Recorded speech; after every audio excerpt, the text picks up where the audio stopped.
हा सेगमेंट खरं तर आमच्या प्रेक्षकांच्या प्रश्नांचा असतो, पण त्याआधी माझे 1-2 प्रश्न. तुमच्या FTIचे दिवस जे होते ते 30 रुपयाचे, त्याबद्दल सांगा ना. हो, ते भरपूर मजेचे दिवस, कारण 3 फ्री स्क्रीनिंग. आता DVDचा जमाना आहे, तो DVDचा जमाना नव्हता. 1-2 फिल्म सोसायट्या, प्रभात चित्रमंडळ मुंबईत, स्क्रीन युनिट किंवा नॅशनल फिल्म सर्कल, ते 15 दिवसात एकदा एक चित्रपट पहा आणि मग feel very big about it.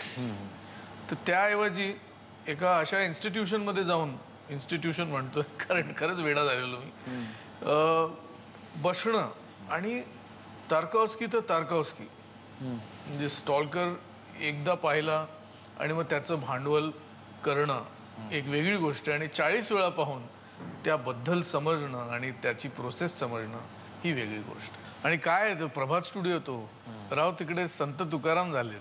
क्या बात. Prabhat studio is film and television institute of India. Damle, Fatelal, मोठी मोठी लोक, शांताराम बापू. बरं, आता स्टॅनली का डब्बा तुम्ही जे सांगितलं त्याच्याबद्दल सांगा ना. मग अशी बोलता बोलता उल्लेख केलात, पण नक्की काय आहे चित्रपट आणि मुलांच्या सुट्टीच्या वेळात तो तुम्ही बनवून घेतलाय? कारण काय मी पाहिलं सर्वाधिक त्याचा मुद्दा, तर मुद्दा आहे भूक. भूक हा जो किस्सा आहे भारताचा एक सेंट्रल किस्सा आहे, हंगर, आणि त्याबद्दल मी तहानलेलो आहे, कारण तो विषय मला पुढे आणायचा. तर तो प्रयत्न आहे स्टॅनली का डब्बा. आणि तो स्टॅनली का डब्बा मुलांबरोबर बनवलाय तो अशा रीतीनं की शनिवार जी सुट्टीचा दिवस आहे, रविवार देखील नाही, रविवार आई वडिलांकरता, शनिवारी 9 ते 12:30-1 ही अशी कार्यशाळा मुंबई अंधेरीच्या होली फॅमिली शाळेत, जिथे मी 2री ते 7वी होतो, त्या शाळेत ही चालवली मी. आणि हा जो डब्बा आहे त्याच्या प्रोसेसेस फार कडक ठेवल्या मी. शनिवार किंवा वेकेशन हॉलिडे, सोमवार ते शुक्रवार, असं करून 75-76 अशा सेशन्स ह्या केल्यानंतर हा डब्बा तयार झाला. आणि आम्ही ती डिसिप्लिन बाळगली की मुलांबरोबर काम करायचं नाही, म्हणून त्या शाळेच्या किटाळाच्या आत जे झालं ते त्यांना स्टुडिओमध्ये नेलं नाही की त्यांना रेकॉर्डिंगमध्ये नेलं नाही. अरे छान. सगळं जे काम झालं ते त्यांच्या शाळेच्या त्यांच्या वर्गामध्ये. त्यामुळे त्यांची जी ओनरशिप आहे त्या डब्याची, त्या मुलांची, ती अतूट आहे. आणि त्यांना परत असा कुठे मौका मिळेल जिथे फक्त शनिवारी किंवा सुट्टीच्या दिवशी 4 तास निव्वळ जाऊन मजा करून यायचे, असा अख्खा बनतो एक चित्रपट. तो चित्रपट दुनियेला मला हे सांगायचं नाहीये की तुम्ही बनवा, पण मी बनवला. यामुळे ह्या स्टॅनली का डब्बामध्ये मी कोणाचाही मदत घेतली नाही ना, कोणाचा ॲडवाईस घेतला. जे मला हवं होतं ते मी केलंय आणि मजा आली. फॅन्टॅस्टिक. 5 गाणी आहेत. एक शंकर महादेवननं गायलंय, एक सुखविंदरनं गायलंय, एक शाननं गायलंय, एक विशाल दादलानीनं गायलंय आणि एक हंसिका अय्यरनं गायलंय. 5ही लोकांनी फ्री गायलं.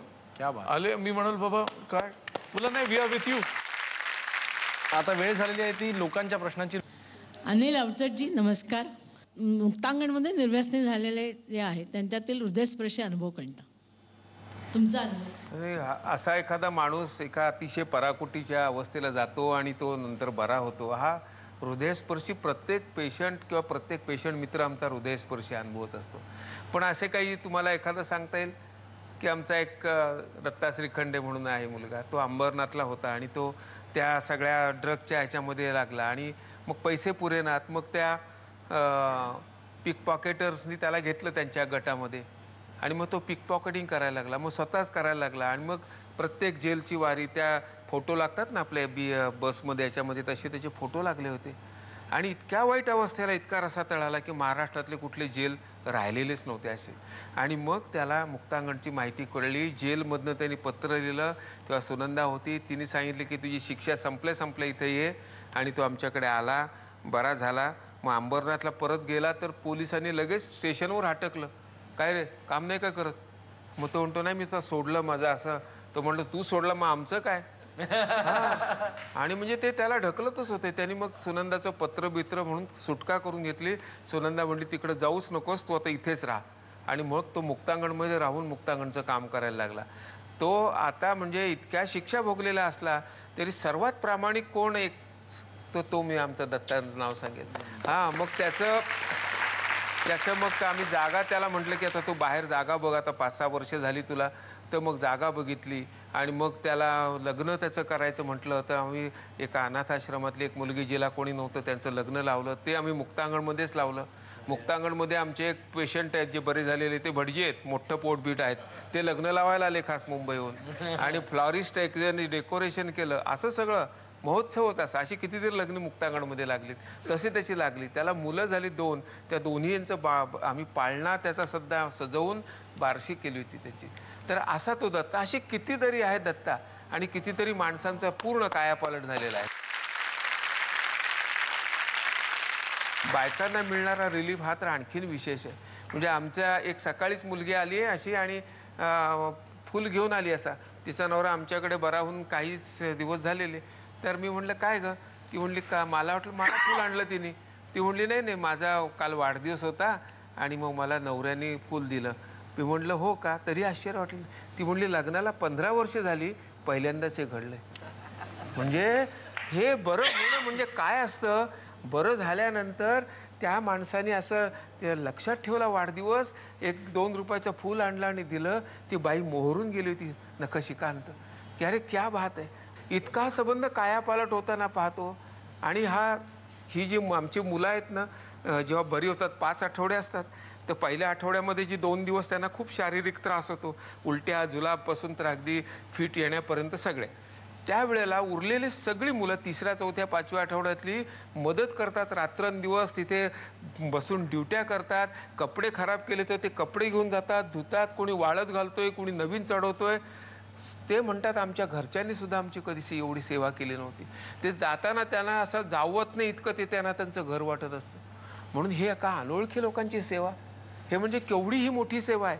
आपण ओळखीच्यांची करतो, जरा श्रेय मिळतं आपल्याला, त्याच्याकडनं थोडीशी काहीतरी आपल्याला उलट सेवा मिळू शकते, काहीतरी, काही उद्देश नाही. एका अनोळखीची सेवा असं तुम्हाला पाहायला मिळेल. म्हणून नेहमी मी म्हणतो की मुक्तांगणमध्ये रोज चमत्कार घडतो. आता रोज कळेल तो चमत्कार कसला, पण त्यांच्या कुटुंबियांच्या दृष्टीने चमत्कार. ते येतात, ठेवतात आणि 1 आठवड्याने येतात भेटायला. ते म्हणतात अहो काय तुम्ही चमत्कार केलात. तो इतका शहाण्यासारखा बोलायला लागला, इतका शांत झाला. ऍडमिट करताना तुझ्याकडे बघून घेतो, 35 दिवस ठेवते काय, 36वा दिवस माझा आहे. हा, असं म्हणतात जे इतका दंगा करतात. आणि ऍडमिट करून 1 आठवड्यामध्ये तो इतका शांत होतो. 2ऱ्या-3ऱ्या आठवड्यात आणखीन शहाणा होतो. जाताना तर त्याच्या शब्द ते जेव्हा सांगतात तेव्हा खरोखरीच ऐकताना असं आपल्याला आपलं मन भरून येतं. म्हणून स्वभावाला औषध नाही असं जे म्हण आहे ते मला असं वाटतं नाहीये. स्वभावाला औषध आहे. जर माणसाने ठरवलं तर तो स्वभाव दोषांवर मात करू शकतो. पुढचा प्रश्न अमोल गुप्तेजींना प्रश्न आहे. तुमच्या कम्युनिटीतल्या रोलमुळे मराठी भाषिक जे आग्रह असतात त्यांच्यासाठी चेष्टासारखी वाटते, त्या तुम्हाला काय वाटतं त्याबद्दल? का हो असं का वाटलं? मला तर रिअलिस्टिक वाटलेलं. त्याच्यामध्ये मराठीचा अभिमान असणारे किंवा दुराभिमान असणारे असं म्हणता येईल फार तर, अशा माणसाची कॅरेक्टर आहे ना ते, की त्याच्यामध्ये अग्रेसिव्ह, मराठीचा मुद्दा घेऊन अग्रेसिव्ह झालेल्या माणसाचं कॅरेक्टर आहे ना. पण तो मुद्दा आहे ना की नाही? नाही, ते म्हणतात तसं काही असं का केला नाही, पण मुद्दा आहे की नाही? कॅरेक्टर सोडा, मुद्दा आहे का नाही आहे ना. मग तोच मुद्दा पुढे आणलाय. पण ते कॅरेक्टर आहे ना, कॉम्प्रोमाइज कुठे केलं नाही असं मला वाटतं. पण तुम्हाला जर वाटत असेल तर I am very sorry. Avachat Muktangan बद्दल मला माहिती आहेच, परंतु तुम्ही नीट स्पष्टपणे सांगितलेलं नाही. तर एकदा मला अशी मी रिक्वेस्ट करतो की या माध्यमातून लोकांपर्यंत पोहोचवा की मुक्तांगणमध्ये कुठल्या विषयावरती तुम्ही सोल्युशन्स शोधताय. आता असं पहिल्यांदा ते ड्रगसाठी सुरू झालं, पण दारूचे पेशंट यायला लागले आणि दारूच्या पेशंटनी सध्या भरलेलं आहे मुक्तांगण. म्हणजे 80% आसपास हे दारू आहे. मग 20% उरलेल्याच्यामध्ये हे ड्रग्ज म्हणजे ज्याला हेरोईन म्हणतात किंवा गर्द म्हणतात ते आहे. मग चरस गांजा आहे. नंतर मग झोपेच्या गोळ्यांचं व्यसन हे खूप अलीकडे वाढलेलं आहे. आणि मग ते फोर्ट्विनचं इंजेक्शन घेणं किंवा असं कफ सिरपचं व्यसन आहे, ग्लूज ते आणि काहीच विचारू नका. आणि याचं सगळ्याचं मिळून असं एक तंबाखू आणि सिगरेट या सगळ्याच्या वर आहे ते सगळे. पण त्याच्यासाठी कोणी ॲडमिट होत नाही. जे ॲडमिट होतात त्यांचे आम्ही सोडवायचा प्रयत्न करतो. असं एकूण हे आमचं संबंध. त्याच्यात एक असा एक ज्याला जुगारीचं व्यसन होतं तो सुद्धा असा आला होता आणि तो बरा होऊन गेलेला आहे. त्यामुळे जुगार सुद्धा असं ते क्रेविंग येतं. माणसाला कळत असतं की हे वाईट आहे, परंतु त्याचे पाय तिकडे ओढले जातात आणि जे काही खर्च हजारो रुपये एकेका रात्रीत खर्च करून. तुमच्याबरोबर मानसशास्त्रज्ञ वगैरे पण आहेत काय? हो अगदी. आता डॉक्टर आनंद नाडकर्णी तो माझा असा अगदी पुत्रवत मित्र आणि तो पहिल्यापासून आमच्या बरोबर आहे. तिथे आमच्याकडे सायकॅट्रिस्ट आहेत, फिजिशियन्स आहेत, सगळा स्टाफ आहे, सायकोलॉजिस्ट आहे. पण खरा स्टाफ आमचा जो आहे जो 80% आहे की जो तिथेच बरेच झालेले पेशंट एकेकाळचे, जसं आता दत्ताचं उदाहरण झालं, तो दत्ता आमचा काउन्सिलर आहे. असे कितीतरी आहेत. जवळपास 52 लोक आमच्या तिथे असे काम करत आहेत की जे एकेकाळी व्यसनात होते. त्यांना व्यसन म्हणजे काय त्याचा फर्स्ट हँड अनुभव आहे आणि त्यामुळेच ते दुसऱ्याला अतिशय चांगल्या रीतीने समजावून घेऊ शकतात आणि समजावून सांगू शकतात.